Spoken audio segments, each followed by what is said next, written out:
international affairs specialist. Sir, with both countries being nuclear powers, do you believe there are sufficient back-channel communication machineries to avoid escalation in times of crisis? And if you have any other addition, you can, sir. Well, it will all depend on the nature of conflict. As the general had rightly pointed out, the deterrent factor had worked very well to prevent escalatory pressures.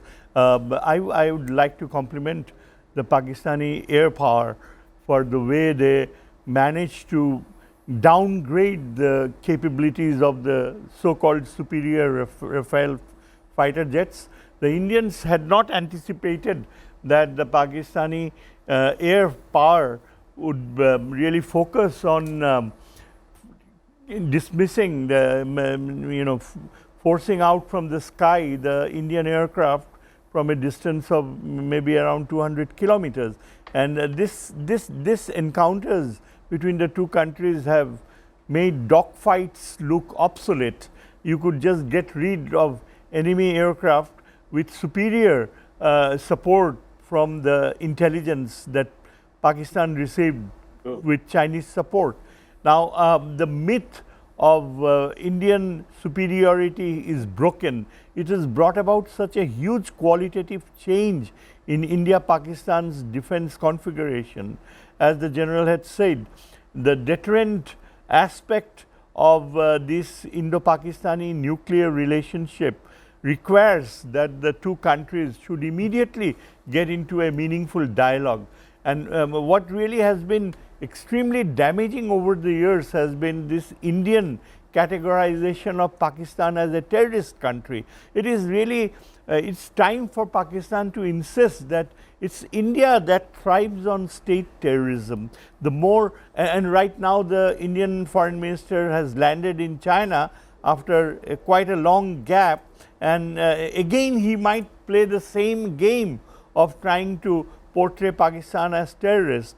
We in Bangladesh would like to see right now that we have a joint thrust, Pakistan and Bangladesh together, in exposing Indian terrorists' motives. There is one thing that Pakistan really doesn't use as a weapon. It is the fact that it's India which always tries to portray Kashmir as a reality originating in Pakistan. But Pakistan should counter the Indians saying that, well, what about the northeast where Pakistan has nothing to do? How come the Indians are involved in state terrorism? What about the middle of India where you have the Maoists who for the last 50 years have never accepted Indian state? And it's the Indian government which has been applying state terrorism against this huge belt that goes all the way to Andhra Pradesh and Chhattisgarh, the Maoist insurgency. You know, the former Indian Prime Minister had once remarked that it's not Pakistan which is really the problem of terrorism for India. It's actually the Maoist insurgency. This was the Sikh gentleman who served as Indian Prime Minister. So I would like to tell the general that Bangladesh is proud of the way Pakistan has handled this war, a very brief war. It wasn't really an all-out war, and we are interested to see that Pakistan, Bangladesh and China set up a common air defense umbrella, which the Chinese are also very interested.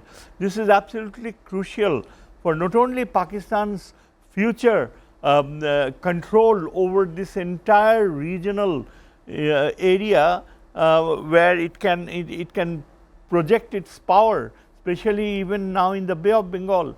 This is also important for our own survival, that Bangladesh should survive as a sovereign state without the fear of constantly being pressured by India to project their intention of, creating this Akhand Bharat, which is ridiculous.